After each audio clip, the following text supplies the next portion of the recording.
Tonight I'm going to talk about two parts of Albert Einstein. Einstein's head and Einstein's heart. So tonight's discussion is divided into two parts, Einstein's head and Einstein's heart. And I should point out at the very beginning here, I am the least likely person to be writing a book about Albert Einstein. I failed science in high school. In college, I dropped out of science. If there's any physicists in the room here, I'm sure many people in this room know a lot more about Albert Einstein and science than I do. I like to call myself a likable idiot, is how I refer to myself. And, you know, I knew as much about Einstein as most people knew about Einstein growing up. You know, I knew about the Nobel Prize, the E equals MC squared, whatever that means, the wild shock of hair that looks like he just put his finger in an electrical socket. That's what I knew about Albert Einstein. But I want to start tonight by telling you a story that kind of got me down a rabbit hole and obsessed with Albert Einstein. And it's a story not that many people know about Albert Einstein. And I said we're going to talk tonight about Einstein's head and Einstein's heart. Well, when I say Einstein's head, we're literally going to start tonight talking about Einstein's head. So the story starts on April 18, 1955. It's the day Albert Einstein died. He's in Princeton Hospital. The pathologist comes, performs the autopsy, and when he's done with the autopsy, when nobody is looking, he cuts open Albert Einstein's skull, reaches in, grabs the brain, and steals it. This is a true story. A man stole Albert Einstein's brain. It is the greatest heist of the 20th century. Okay? And now, he didn't do it because he was like, some crazy guy. Maybe he was a crazy guy. But the reason he did it, he would tell you, is because Albert Einstein, as we all know, was the most famous scientist of the 20th century, one of the smartest people ever. And it would be a shame, here's his brain sitting on the morgue right now, it would be a shame not to take his brain and study it. And maybe we could learn about IQ and wisdom and genius by studying Albert Einstein's brain. So that's why he took it. He didn't get the family's permission. The family found out much later. Albert Einstein was cremated, and his ashes tossed over the Delaware River. The last thing Einstein wanted was his grave to become a celebrity attraction, which is why he wanted to be cremated. We'll talk a little later tonight about Einstein's love-hate relationship with celebrity. So everything was cremated except for Einstein's brain. Actually, a little aside story, another part of Einstein's body was also stolen that day. Hopefully you've eaten already, because this might gross you out. Einstein's ophthalmologist was in the building when Einstein died, and when he found out that his famous patient was downstairs in the morgue, he quickly ran downstairs and stole Albert Einstein's eyeballs. Albert Einstein's eyeballs now reside in a safety deposit box in New Jersey. Michael Jackson once offered $5 million for Albert Einstein's eyeballs, but the doctor wanted to keep them, so that's where they are now. So as I said, this guy is a pathologist. He does autopsies, and he's not a brain researcher. So even though he had, we'll call it good intentions to study Albert Einstein's brain, he had no idea how to study Albert Einstein's brain. So he brought the brain home with him. He put it in a mason jar and put it on the mantle in the living room above the fireplace, and that's where Albert Einstein's brain lived for many, many years. And, eventually the pathologist's wife was like, honey, could you move Albert Einstein's brain out of the living room? It's grossing me out. So he brought it downstairs into the basement. He put it in a beer cooler, and that's where it resided for decades, lost to history in a beer cooler. Sometimes when I'm at these events, I bring a beer cooler up and be like, tonight, we're going to show the beer cooler. So as I said, he didn't know how to research Einstein's brain. So what he did do was, he decided he's going to cut off pieces of the brain and send them to brain researchers. Now, keep in mind, this is the 1960s, 1970s, 1980s. This is before the internet. You couldn't just Google brain researcher in Hingham. So what he had to do is he looked through the yellow pages trying to find brain researchers. And every time he'd find one, at a university here, at a university there, he would cut a little piece of the brain and send it via the U.S. Postal Service, little pieces of Albert Einstein's brain, unsolicited, to these people. They went to the mailbox one day in their college offices, and they opened it, and there's a piece of Einstein's brain in there with a note saying, could you research this? One time he put 4 pieces in a mayonnaise jar and sent them to a researcher in Alabama, and it got lost in the mail. And so after that, he started using FedEx to send the brain around. he's not crazy, he wanted to be safe. So there are pieces of Albert Einstein's brain all over the globe. Buenos Aires, Tokyo, Honolulu, all over the world there are little pieces of Albert Einstein's brain. You can actually see a piece of Albert Einstein's brain in Philadelphia. One of the brain researchers who got a piece was a brain researcher in Philadelphia, and when she retired, she donated her piece to the Mutter Museum in downtown Philadelphia, and they have a small exhibit you can actually see there. And so I heard this story about Einstein's brain. I heard about it like 20 years ago. And I thought to myself, not one teacher had ever taught me this story. Like, we were taught Albert Einstein growing up in school. We're all taught about Albert Einstein growing up in school, but nobody had taught me about the man who stole Einstein's brain. And it got me thinking, what other interesting, quirky things about Einstein don't I know about? There must be so much more. And so I decided, I'm a journalist, I'm going to go on a mission to find out all these interesting facts about Albert Einstein that many people don't know about. And so, as Josh said in the introduction, I'm a journalist. I work for The Forward, America's oldest Jewish newspaper. It's been around since 1897. They interviewed Einstein several times. They actually interviewed Einstein's mother once. Now, keep in mind, The Forward was a Yiddish newspaper when it first started in the late 1800s, early 1900s. Right? It was all Yiddish. It was called The Forwards. And they interviewed Einstein's mother, and they asked Einstein's mother, what did you think? Did you think Einstein would become this great genius? And Einstein's mother said, I thought he'd be gornished. Gornished is the Yiddish word for zilch or nothing. And that was the headline. I had the archivist of The Forward. She found the front page article from the early 1900s, and the front page headline says, Albert Einstein's mother thinks he'd be gornished. That must have been a slow news day. So, there are different kinds of news reporters. There's, politics reporters, there's sports reporters. I decided I wanted to become the Einstein reporter. And so one of the tricks of the trade, I'll tell you how journalists find story ideas, is you can set up what's called a Google alert. So if you type in a phrase or a term or a person's name into Google, you can set up so that anytime that name appears in the news, Google will send you an email with a link to that article. So if you're a narcissistic person, like, if you want to type your name into Google, you can type it in, and anytime your name appears in a news article, Google will send you a link to that article. So I have one set up for myself, so I set up a Google alert for Albert Einstein. And so I figured, okay, once or twice a month, Google would send me an email with a link to an article about Einstein. But much to my surprise, Google started sending me 10 stories a day about Albert Einstein in the news.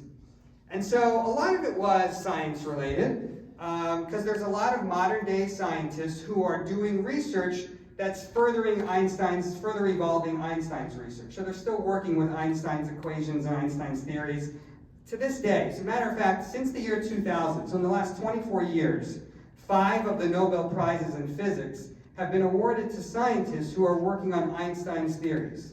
So he's still relevant today. And so that's why I was getting all these science news articles about Einstein. But it wasn't just science articles that I was getting. I started getting really weird, strange articles about Einstein too. So for example, I didn't know this, there's a huge market for Einstein memorabilia. Anything related to Einstein sells very well at auctions. So for example, Einstein famously smoked a pipe. And a few years ago, his pipe went up for auction and sold for over $1 million. Einstein famously wore a Levi's leather jacket. He loved wearing this Levi's leather jacket. There's a lot of photographs of Einstein wearing this jacket.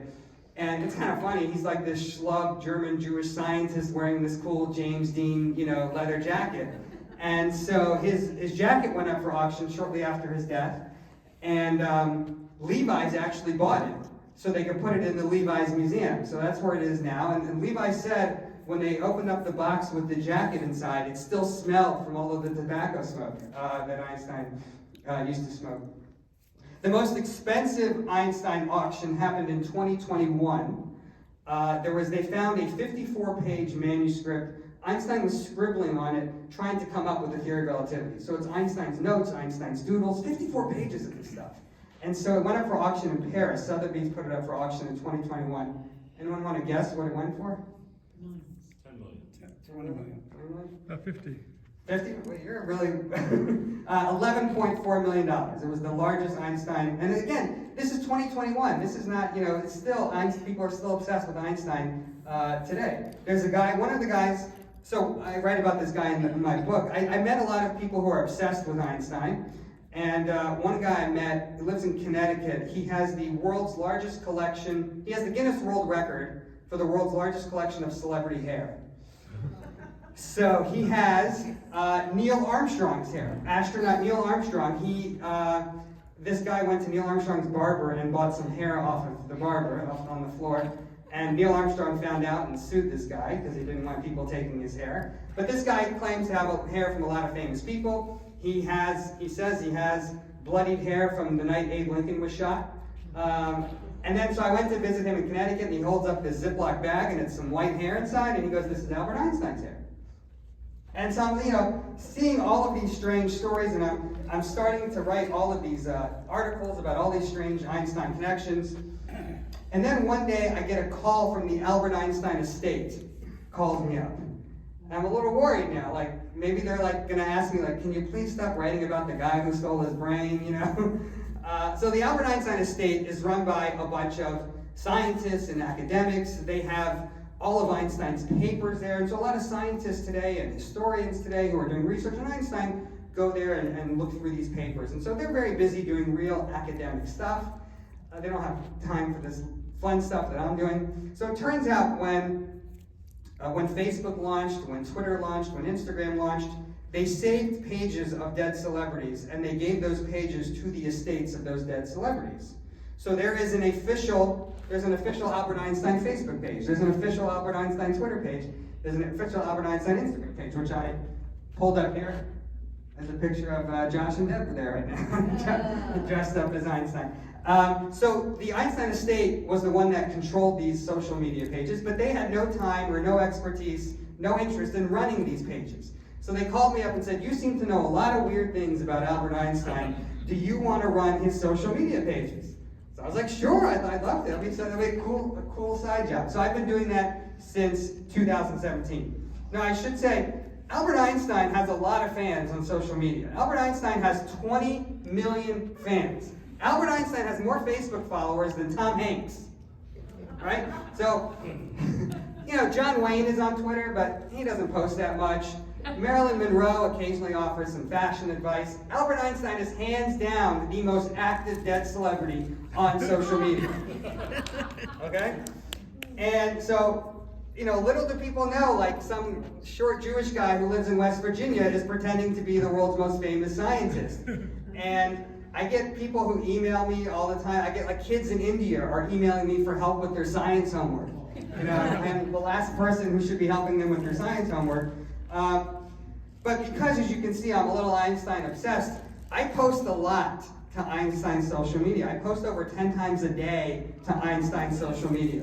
So a lot of it is these science articles and these fun things I've been telling you about. A lot of things are just regular features. So Einstein is very famous for his quotations. So every Wednesday I do something called Wednesday Wisdom, and I post an Einstein quotation. The Einstein Archives gave me hundreds of photos of Albert Einstein, many of which have never been seen before. And every Thursday I do a Throwback Thursday photo of Albert Einstein. There's one that we did last Thursday.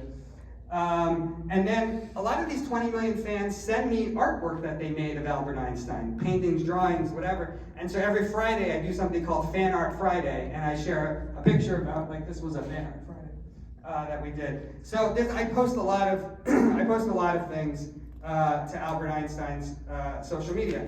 I said that people post a lot of quotes. Einstein's quotations are very popular. A lot of people try to post Einstein quotations on social media. There's a funny story. Ivanka Trump, many years ago, posted an Einstein quote to Twitter. A lot of people, like I said, post Einstein quotes to social media. So she posted a Einstein quote to Twitter, and I looked at it and I realized it was not a real Einstein quote. It was like a made-up Einstein quote. I don't think she thought it was. She probably just assumed it was a real quote. So what I did was, as Albert Einstein, I commented on Ivanka's post, and I said, Ivanka, I never said that. And then it made international headlines. I couldn't believe it. There was a tabloid in London that had a big headline that says, Albert Einstein schools Ivanka Trump on Twitter. So, it's still there. She never took down the tweet. It's still there. What was the quote? The quote was, I haven't written that. It's actually funny because the quote, you'll see in a second why it's funny. Here's the quote she gave. If the facts don't fit the theory, change the facts. Albert Einstein. So it was a quote about changing the facts. Like the whole thing was like, right? The whole thing was like bizarre. Anyway, so the question is, why does Albert Einstein have 20 million fans, right? Shakespeare doesn't have 20 million fans. Thomas Edison doesn't have 20 million fans. Why does Einstein have 20 million fans? So, I mean, obviously we could spend hours trying to dissect that. There's a professor at Princeton, actually, who gives a whole course on Einstein and pop culture about why he's so beloved. Well, I'll just spend a few minutes saying why I think he has so many fans. You know, Einstein came about in his era. It was right around the time when all of modern media was coming into place. You had photographs, magazines, radio, newspapers, even television. And Einstein played right into that. Like, he was this very approachable guy. He had this grandfatherly look, you know, it was very approachable, very authentic. I don't know how many of you saw Oppenheimer, the movie, a few months ago, right? So Oppenheimer was a very serious guy, very business guy, always wearing a suit and tie and his hat. He was very business, you know, all business. Einstein was the exact opposite. Einstein didn't like to get dressed up. There's all these stories of Einstein used to wear sweaters that had holes in them. He didn't like to wear socks. He often walked around Princeton in his bathrobe. I mean, I picture him as like a Jewish Hugh Hefner walking around Princeton, you know, in his bathrobe with his slippers. And kids would walk up to him and say, Professor Einstein, I need help with my homework. And he would stop and he would help them with their homework. He just was very approachable. And I think that kind of played into this creation of him as this myth, as this mythical creature. There's a great story. Einstein was friends with Charlie Chaplin. And Charlie Chaplin invited Einstein to a Hollywood red carpet premiere. It was actually one of Chaplin's movies. And at the red carpet premiere, at the event, none of the journalists wanted to interview Chaplin. They all wanted to interview Einstein. And it's crazy because nobody understood anything Einstein said, you know, as far as his science was concerned. You know, anytime he'd write a new paper, Macy's would would display it in the front Macy's window, Einstein's new research. And people would crowd around it like it was the birth of the royal baby or something. And there's another story. Einstein and his wife Elsa went in 1922 to Japan. They go to Japan, they check into their hotel, and they stand on the balcony, and down below there's tens of thousands of people just trying to get a glimpse of Einstein, like he was a rock star or something. One funny thing about Einstein is he knew what made for a good photograph for the next day's paper. He knew what journalists liked, and he played into it. And so he knew, like, when he would toss his hat in the air, people would take a picture, and then he knew that would make a great photo for tomorrow morning's paper. So there's a lot of photos of Einstein tossing his hat in the air, right? Marie Curie never tossed her hat in the air, right? So I think, you know, those are some of the reasons I think why he's so popular. And so when I'm talking to Einstein's 20 million fans each day, and, you know, I have to be careful. I was telling the rabbi, sometimes when I'm posting to Einstein's social media, I post from my phone. And sometimes I post like a picture of my dog, I'm thinking I'm posting it, or my chickens, to my Instagram account. I have to be careful not to post it accidentally to Einstein's account. But one of the things I like to share to Einstein's 20 million fans is to show how Einstein is relevant to people today.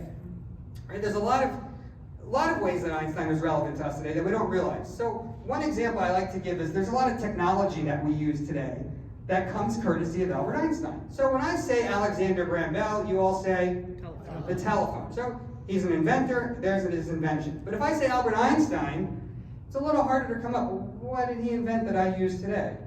So there's a lot of things. I'm not going to go through all of them. You'll have to buy my book, The Einstein Effect, available for sale after tonight's event. My favorite example of one of the technologies we have courtesy of Einstein is GPS, the Global Positioning System. So GPS gives us directions, right? When many of you drove here tonight, you used GPS to get to tonight's event, right? So GPS comes courtesy of Einstein, and I'll explain, without going into too much technical detail, I'll just do like the 30-second science lesson. The way GPS works is as follows. There's a satellite in space, and that satellite in space is floating around. Okay, we're all on planet Earth, at least I think we are. Planet Earth is constantly spinning, and you're in your car driving. So we have three things. The satellite's moving, Earth is moving, and you and your car are moving. Three things are in motion. Einstein's theory of relativity was a mathematical equation that made those three things work in unison together. So without Einstein's theory of relativity, we wouldn't have the math to make all of that work. And so think about that the next time you have the Amazon delivered to your house, or the pizza delivered to your house. The delivery guy found your house thanks to Albert Einstein, right? What has Galileo done for you lately? Not got you pizza or Chinese food, right? If you Google the inventor of GPS, tonight when you get home, Google who invented GPS, two names will pop up. Albert Einstein, because of what we just discussed, and a woman named Gladys West. Gladys West, right, who's Gladys West? So Gladys West, if any of you seen that movie Hidden Figures a few years ago? Right, so Hidden Figures was about these African-American women who helped NASA scientists like in the 1960s. They were called human calculators before we had, modern-day computers. So Gladys West was one of these hidden figures. She worked for the U.S. Navy in the 1960s, and they had just sent up some satellites in space, and she figured out, oh, I can take Einstein's theory of relativity math equation, apply them to these satellites, and we can use them to invent GPS. So Einstein didn't know anything about GPS, in the early 1900s. Matter of fact, Einstein was horrible with directions. Einstein never got his driver's license. He used to go sailing. He loved sailing, and he'd always get lost and adrift at shore. So as Einstein didn't know anything about GPS, he created the groundwork for it, and Gladys West took Einstein's equation, applied it to satellites, and helped invent GPS. So I called up Gladys West, she's in her mid-90s right now, to interview her for my book, and we were talking, and she told me the funniest thing. She goes, Benjamin, I don't even use GPS. I like the old-fashioned maps that you can fold up and stuff. So she who invented GPS, doesn't use it. There's a lot more technology that Einstein invented. I'll just tell you one interesting aspect. Einstein did most of his scientific work in the year 1905. Einstein was just 26 years old. And he was 26 years old. He could not find a job. Nobody wanted to hire this guy. We all think he's this brilliant guy. In 1905, when he was 26, he was married, he had a kid, he couldn't afford, he was looking for any job. There are advertisements that you can go to the Einstein archives and see these advertisements in newspapers where Einstein was saying, I'll tutor your kids, Albert Einstein, call me up, I'll be a high school math tutor, because he couldn't find a job. So he found a job finally, through the help of a family friend, as a patent clerk in Switzerland, where he was just reviewing patents all day. But at night, he stayed up all night and started working on scientific theories. And that was in 1905, and he came up with 4 papers during 1905 that totally revolutionized science and the universe as we know it. Historians call 1905 Einstein's miracle year. Okay, it's because it's such an important year. There are books written about Einstein's miracle year. And he came up with these 4 papers. We could have a whole college course on these 4 papers. I'm not the guy to teach that class, but I'll tell you a little bit about the first paper he wrote. It was about the photoelectric effect. The photoelectric effect, basically, the photoelectric effect for dummies is it turns light particles into energy. The easiest way to picture this is if you're holding a remote control, right? And you're holding a remote control and the little red line laser comes out and changes the channel on your TV. That's the photoelectric effect, turning that light into energy that changes the channel. So when you're watching Netflix tonight, and you're watching Grace and Frankie, and you're hitting a volume up or pause or whatever it is you're watching, you have Einstein to thank for that. You can see the photoelectric effect all over the place. You're in the grocery store at the self-checkout line. You know they have that red laser and you take the barcode and scan it over the red laser? That is the photoelectric effect, taking the data from that barcode and turning it into information. When you walk into the grocery store and you step on a mat and there's a light that sees you and the doors open up, that's the photoelectric effect. We all associate Einstein with the theory of relativity, equals mc squared, but he won the Nobel Prize for the photoelectric effect, is what he won it for. Most people don't know that. So, I started tonight by saying I wanted to talk about Einstein's head and Einstein's heart. So we've talked about Einstein's head, literally. We talked about Einstein's head, and we also talked about some of the ideas that he came up with that we're still beneficiaries of. Now I want to pivot and talk about Einstein's heart. Don't worry, nobody stole Einstein's heart. As far as I'm aware, nobody actually stole Einstein's heart. But I want to talk about Einstein's human side, his humanitarian work. That's what I mean when I say Einstein's heart. In my opinion, I think Einstein, 100 years from now, will be remembered much more for his humanitarian work than for his scientific work. And let me explain. We all know Einstein was around in Germany as the Nazis rose to power in the 1930s. Einstein was the most famous Jew in Germany at the time, and the Nazis put a bounty, a $5,000 bounty on Einstein's head. There were actually 2 assassination attempts on Einstein in Berlin in the early 1930s. And so Einstein kind of saw the writing on the wall, and he said to his wife, "We got to get out of here." And so he was able to get a visa to come to America. And it was an EB-1 visa. This is in 1933. An EB-1 visa was something that America created to get, I think it's called for people of high academic achievement. You know, all the American universities are trying to get the best professors from all over the world, and so they created this EB-1 visa to get these professors from all over the world to come and teach at American universities. After Einstein moved here, they changed the name. It's now called the Einstein visa. To this day, people are coming to the United States on something called an Einstein visa. Now they've laxed the rules a little bit. It's anybody of high achievement. You don't have to be a high academic achiever. So for example, a lot of athletes, professional athletes who want to move to America and play sports here, they come on an Einstein visa to the United States.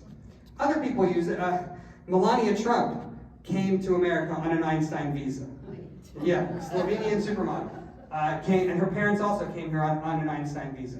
So when he got to the United States, he wanted to help rescue his fellow German Jews stuck in Germany. And so he tried to get visas for them. Now, to get visas for them cost money, and he didn't have a lot of money. You'd think Einstein, he won the Nobel Prize, and he got some money from winning the Nobel Prize, but he had a very bitter divorce from his first wife, and she asked for the Nobel Prize money in the divorce settlement.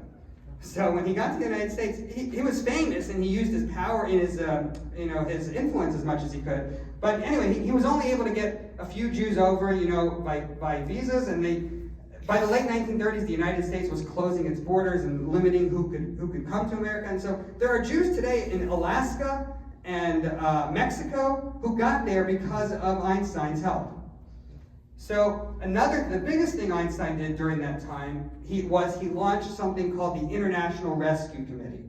The International Rescue Committee was a nonprofit organization he started to help rescue refugees. So he launched this in 1933, this big organization to raise awareness and save refugees, and it was to help his fellow German Jews. And that group, the International Rescue Committee, 90 years later, is still around today. It is the world's largest refugee aid organization in existence today operating, the International Rescue Committee, and it was started by Albert Einstein. So, for example, in 2022, when Russia invaded Ukraine, and remember this, in February 2022, all these Ukrainians needed to flee right away.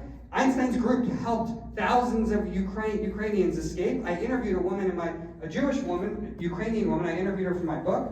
And she told me that Einstein's group saved her life, helped her cross into Moldova.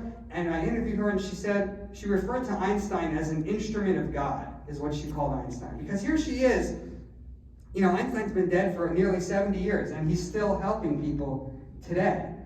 So this group is a big group, the International Rescue Committee, as I just said. They have a celebrity spokesperson. Their celebrity spokesperson is Mandy Patinkin, the actor.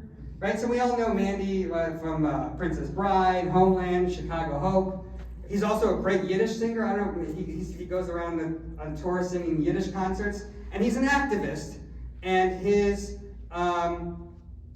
chief cause that he likes to promote is helping refugees. And Mandy Patinkin walks the walk. He has traveled with Einstein's group all over the globe, helping refugees in Syria and in Africa. He really is very sincere about his work helping refugees. And so I interviewed Mandy for my book. I have a chapter in my book about the International Rescue Committee, and I got to interview Mandy over Zoom. It was during the pandemic, and he was very nice, gracious with his time, and I interviewed him, and I thought, okay, I'm never going to hear from him again. So I'll tell you a behind-the-scenes story. The book comes out, and a few weeks later, it was like a Sunday morning, I get a call on my cell phone, and the caller ID said Mandy Patinkin on it. I'm like, what? It's like, I thought someone was pranking me. And so I pick up the phone. He goes, Benjamin, I just read the book. I love the book. Thank you so much for putting a chapter in there about Einstein's work with refugees. It's great. I'll do anything I can to help you promote the book. I was like, really? Ladies and gentlemen, Mandy, come on. No, just kidding. He said, I'll do anything I can to help promote the book. I said, why don't we do an event together, me and you, on a stage in New York, me and Mandy talking about Einstein's work with refugees. I said, great, I'll do it. So in October, just a few months ago, you can actually watch it on YouTube if you just Google Mandy Patinkin Einstein. Mandy and I were on stage at the Stryker Center doing this big event in front of hundreds of people talking about Einstein's work with refugees. I felt like a kid who had won like a Make-A-Wish Foundation prize or something. Like, what am I doing on stage with Mandy Patinkin? And it was just a real like pinch me moment. And my family was in the audience. I'm the son of a rabbi. All my brothers are rabbis. My sister's married rabbis. I'm the only one that didn't go into the family business. I would say I'm the black sheep of the family, but they're all wearing black hats, so I guess I'm the white sheep of the family. But I had two brothers. That's what my first book is about, by the way, in case you're interested. It's all about my family. My wife's the daughter of a minister. Story for another time. Two of my rabbinic brothers came to the Mandy event. And I should not have let them be alone backstage. I introduced them to Mandy. I should not have let them be alone with Mandy for a minute. Because when I came back, one of my rabbinic brothers, he runs a Jewish nonprofit in New York, he was asking Mandy for a donation. And my other rabbinic brother, who runs he's a pulpit rabbi of a synagogue in Connecticut, he was trying to get Mandy to join his shul. I was like, guys, please don't embarrass me. But it wasn't just, going back to Einstein, it wasn't, obviously he was very active helping save his fellow German Jews, but that wasn't the only cause that was important to him. He was active in a lot of humanitarian causes. So another cause that was very important to him was the civil rights movement. So Einstein escaped Nazi Germany. He saw what nativism and nationalism could lead to. He saw what happened when you belittled a minority, when you treated a minority lower than somebody else. And he came here to the United States, and he couldn't believe the way African Americans were being treated. He couldn't believe what was happening with racism in America. And he said, I'll do whatever I can, to help the cause. And he did. He traveled around the country with the NAACP, raising money for the NAACP. Einstein gave the commencement address in 1946 for Lincoln University. Lincoln University was the first college to offer degrees to black students. And Einstein spoke at the commencement, and he said, I will not stand idly by and watch this. And he lived up to that. He did whatever he could. There was a black student at Princeton who couldn't pay tuition. Einstein paid for his tuition. My favorite story is Marian Anderson. Marian Anderson was this famous African-American opera singer. And she was invited to perform a concert in Princeton. And she shows up in Princeton. She shows up at the NASA Inn. The NASA Inn is like the main hotel on the main street there. It's still there today, the NASA Inn. And she goes to check into the NASA Inn, and they said, you cannot stay here. It's a whites-only hotel. And so I don't know if you've ever been to Princeton. The geography is the NASA Inn and Einstein's house on Mercer Street is about a mile apart. And as I said, Einstein never got his driver's license. Einstein walked to the NASA Inn when he found out what happened with Marian Anderson, and he said, Marian, you can come and stay at my place. And Einstein and Marian Anderson remained lifelong friends until the day Einstein died. There was actually an off-Broadway play that came out a couple years ago about Einstein's friendship with Marian Anderson. Another cause, so we talked about helping German Jews, helping the civil rights movement. Another cause that was very important to Einstein was Einstein hated war. He called himself a militant pacifist, is the way he referred to himself. He never served in the German army when he lived in Germany. He never served in the Swiss army when he lived in Switzerland. And he hated, especially towards the later years of his life, he hated what was going on with nuclear weapons. If you saw Oppenheimer, you saw Einstein was very mad at Oppenheimer for what Oppenheimer was doing. And Einstein, 2 weeks before he died, actually, him and his friend Bertrand Russell, who was a philosopher, they wrote up a manifesto. It's called the Russell-Einstein Manifesto, and it's all about stopping the proliferation of nuclear weapons and just stopping war in general. Einstein couldn't understand war, and they wrote in this manifesto, I'll just read you this great line. He goes, "We are not members of this or that nation. We are all human beings," is what Einstein wrote. And so you think about it, at the end of the century, December 31st, 1999, Time magazine is trying to decide who to pick for the person of the century on Time magazine's cover in 1999. And they could have picked a lot of people, right? They could have picked JFK, MLK, Gandhi, Princess Diana, the Beatles. They could have chosen so many people. But they chose Albert Einstein as the person of the century. And I think, yes, of course, he was a great scientist, but I think it's also because of what we've been talking about. He was this great humanitarian and this great human being. And I think that's why he was chosen as the person of the century. I would be remiss tonight to also, I also want to talk about tonight Einstein's relationship with Israel. Well, obviously our hearts and minds are with what's going on in Israel right now. And Einstein was a staunch Zionist. Einstein traveled to Israel in 1918. It was called Palestine then. And he actually was one of the co-founders of Hebrew University. And he sat on the board of governors of Hebrew University. And so if you go to Hebrew University today, it says, here's our founders, and Albert Einstein's right there. And as a matter of fact, when Einstein died, right, we all associate Einstein with Princeton or the Institute for Advanced Study, which is in Princeton. But Einstein left his entire estate to Hebrew University in Jerusalem. So when you buy an Einstein t-shirt or an Einstein coffee mug, every time you do that, Hebrew University makes a few shekels because they own anything related to Albert Einstein. Yeah. So as a matter of fact, so Einstein left his estate there, and he left all of his papers. It was 85,000 papers Hebrew University has. A lot of it is Einstein's, writings and his work and all of his scientific work, but a lot of it was letters. Everybody, as I said it earlier tonight, Einstein was very approachable, and a lot of people just wrote Einstein letters. And so there's a lot of these papers that came in. Kids would write him letters. They ask me weird questions like, Professor Einstein, why is the sky blue? And he would often write people back. Like, he was not like, oh, I'm not going to write my fans. He would write everybody back. Well, there was one guy who wrote him, he was a plumber in New York, and he said, Professor Einstein, if physics doesn't work out, we'd love for you to join our plumbing company in New York. And so the archives has all these letters, which is really cool. And as I said, he wrote back. And so when you think about it, when he wrote back to all these people, let's say, are dead now, and maybe their grandchild, if they looked in their attic, they would see in a box from granddad, they see maybe a letter that Einstein sent their granddad. But Einstein's secretary was very clever. What she did was anytime they wrote an outgoing letter, she would write it on carbon copy paper. So that they had a copy, not only of all the incoming letters, but they had a copy of all the outgoing letters as well. And Einstein became pen pals with all of these random people. And so the archives in Israel has this beautiful, friendship that you see develop in these letters. So right now, the Einstein Archives has the original theory of relativity. I went there and I saw it. It's 46 pages.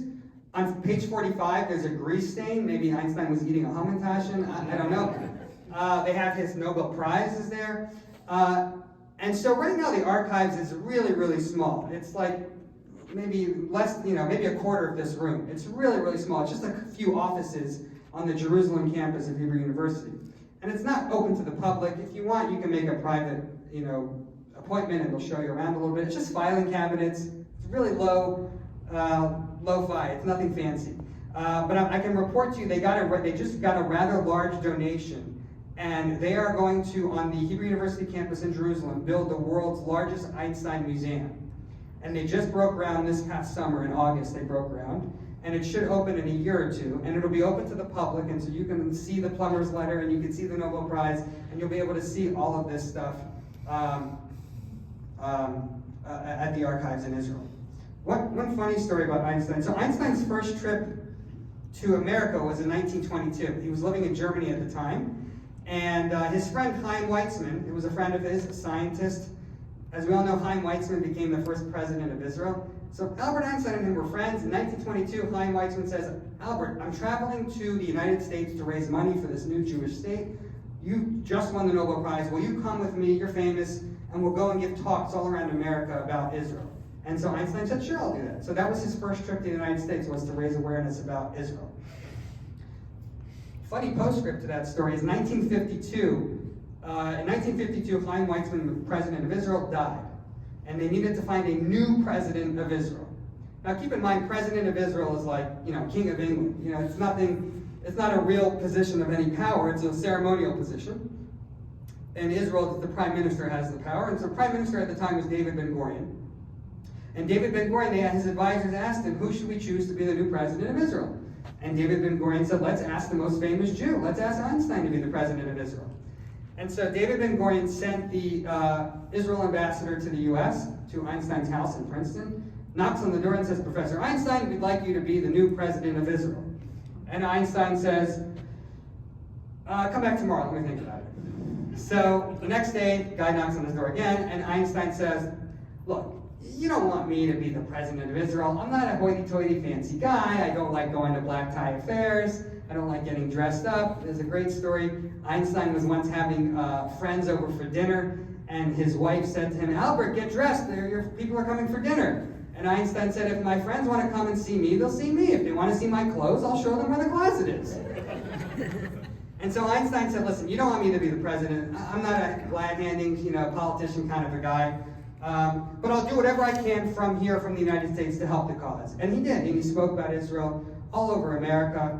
And matter of fact, in 1955, shortly before Yom HaAtzmaut, Israel Independence Day, NBC, ABC, and CBS asked Einstein to deliver a speech that would be simulcast to the entire country about Israel. And so Einstein was working on the speech when he died. Einstein died 2 weeks before Yom HaAtzmaut in 1955, and on his deathbed, the nurse found the speech he was writing for Israel. And so that speech, you can look it up online, but the actual speech he wrote, the archives has a copy of it there. So to his dying day, he was supporting the Jewish state. I want to wrap up tonight, and I'm happy to take questions.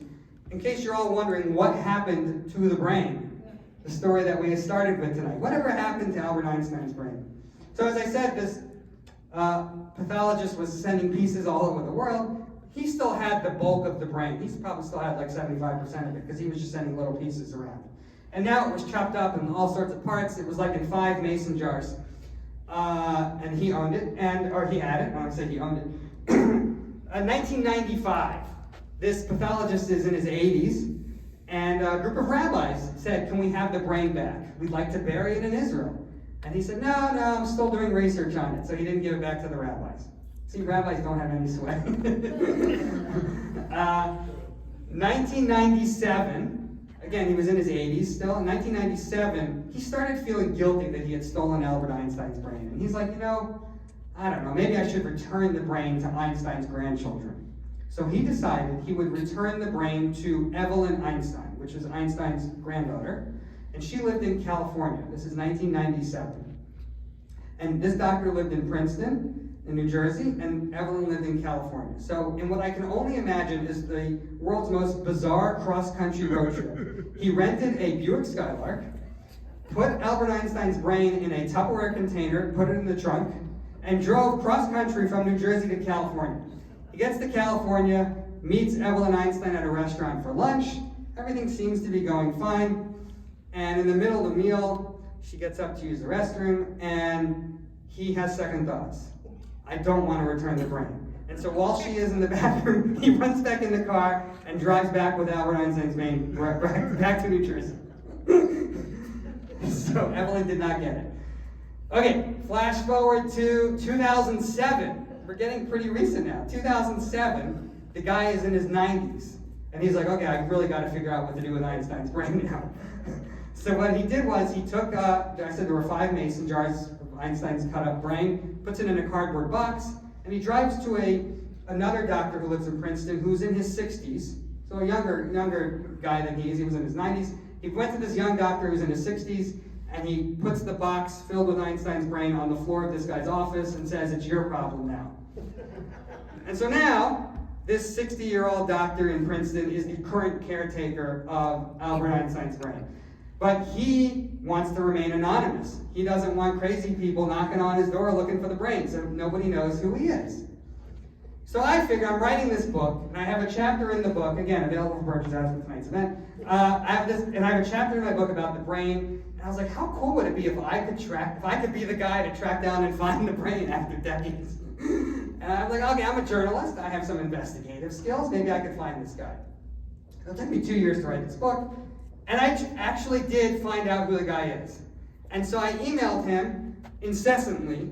I was like, I'd love to meet you, I'd love to see the brain, I'm writing this book, blah, blah, blah, blah, and he totally ignored me.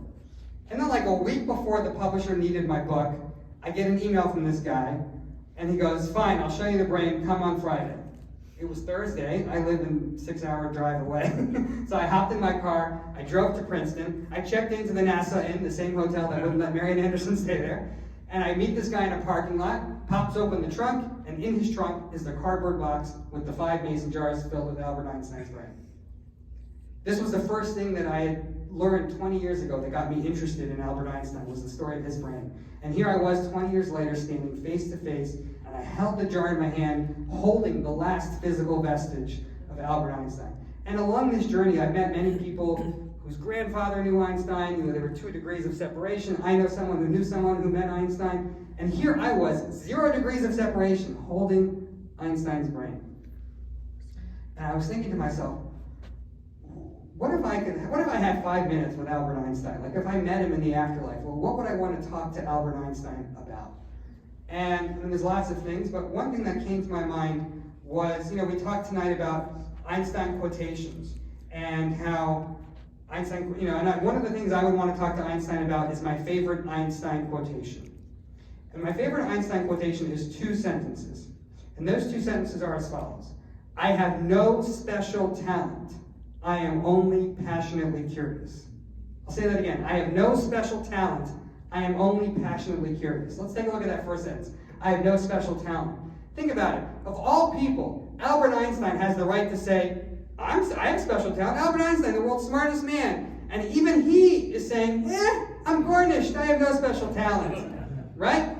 We think, how much better would today's world be if the tech entrepreneurs who think they're so high and mighty, and the politicians who think they're so high and mighty, if they had some of that humbleness that Albert Einstein has, to say, I have no special talent. And then the second sentence in that quote is, I am only passionately curious. What does it mean to be curious? It means to be concerned with people outside of yourself, right? And this speaks to Einstein's humanitarian work. He cared so much about other people. And so when you're curious and you walk up to somebody, like if I meet you on the street, I could say, let me tell you about me, and be very me-focused. Or I can be curious. Tell me about you. Tell me your story. Tell me your struggles. I'm curious about finding out about you. And Einstein was saying, don't just be curious, but be passionately curious. And so with this, I'll close. I've been obsessed with Einstein for decades now, and the 2 biggest lessons I learned from him are, number 1, to have bold humility, and number 2, to always be passionately curious. So I'll stop there, and I'm happy to take any questions.